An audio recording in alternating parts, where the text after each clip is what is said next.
భారత్ నేపాల్ మధ్య direct bus చరిత్రలో మొట్టమొదటిసారిగా ప్రారంభం. ఇండియా నేపాల్ మధ్య డైరెక్ట్ బస్ సర్వీసులు ప్రారంభమయ్యాయి. ఈ బస్సు భారతదేశ రాజధాని న్యూఢిల్లీ నుండి నేపాల్లోని బేని మున్సిపాలిటీ వరకు నడుస్తుంది. ఢిల్లీ నుండి బేనికి చేరుకోవడానికి సుమారు 27 గంటల ప్రయాణ సమయం పడుతుంది. మొత్తం ప్రయాణ దూరం 1400 కిలోమీటర్లు. ఇది టూరిస్టులకు మంచి అవకాశం. హిందూ బౌద్ధస్తులకు అత్యంత పవిత్రమైన పుణ్యక్షేత్రం ముక్తినాథ్.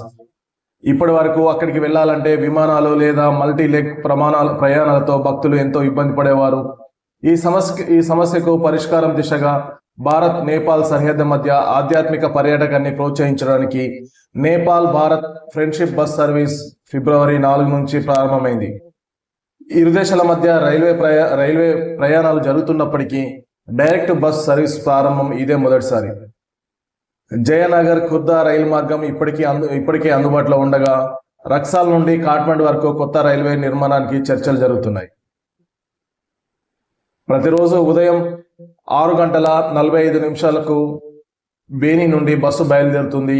న్యూఢిల్లీలోని సరోజ్ నగర్ నుండి మరొక బస్సు ప్రతిరోజు సాయంత్రం 4 గంటలకు బస్సు బయలుదేరుతుంది. ఢిల్లీ నుండి బేనికి భారతీయ కరెన్సీ రూపాయలలో 3,200 రూపాయల టికెట్ ధర అని, అదే బేని నుండి ఢిల్లీకి నేపాల్ కరెన్సీల్లో 5,400. ఈ బస్సు ఆగ్రా, అయోధ్య, భైరవ, వాలింగ్, స్వాంగ్జా మీదుగా ప్రయాణిస్తుంది. బేనికి చేరుకున్న తర్వాత భక్తులు అక్కడి నుంచి టాక్సీ లేదా జీప్ ద్వారా స్థానిక బస్సుల ద్వారా కేవలం 3 నుంచి 4 గంటల్లో ముక్తినాథ్ ఆలయానికి చేరుకోవచ్చు. ఈ ప్రయాణానికి పాస్పోర్ట్ అవసరం లేదు. భారత్ ప్రభుత్వ గుర్తింపు కార్డు, ఏదైనా ప్రభుత్వం నుంచి గుర్తింపు కార్డు, ఓటర్ ఐడి లేదా ప్రభుత్వం గుర్తించిన ఏదైనా గుర్తింపు కార్డు ఉంటే సరిపోతుంది. ఈ బస్సు సర్వీసును modern era tours and travels మరియు సృష్టి యతాయత్ ప్రైవేట్ లిమిటెడ్ జెయింట్గా నిర్వహిస్తున్నాయి.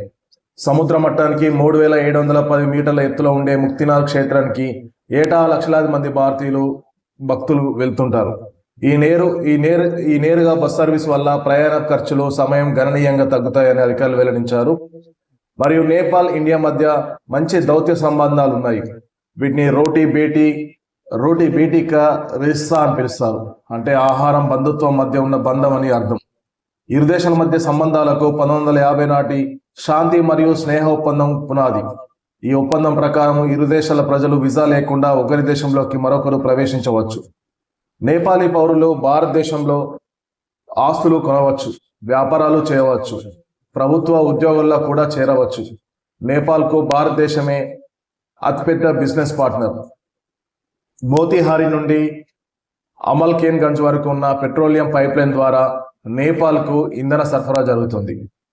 2025 చివరిలో ఆర్బీఐ చేసిన సంస్కరణల ప్రకారం భారతీయ బ్యాంకులు నేపాల్ కంపెనీలకు భారతీయ రూపాయల్లో లోన్లను ఇచ్చే వెసులుబాటు కల్పించాయి. మనతో నేపాల్కు సంబంధాలు బలంగా ఉన్నప్పటికీ కొన్ని సమస్యలు ఇరు దేశాల మధ్య అప్పుడప్పుడు ఉద్రిక్త పరిస్థితులకు దారితీస్తున్నాయి. కాలాపాని, లీప్ లేక్, లింపియాద్రా ప్రాంతాల విషయంలో మ్యాప్ల చుట్టూ వివాదం ఉంది. నేపాల్లో చైనా పెట్టుబడులు పెట్టడం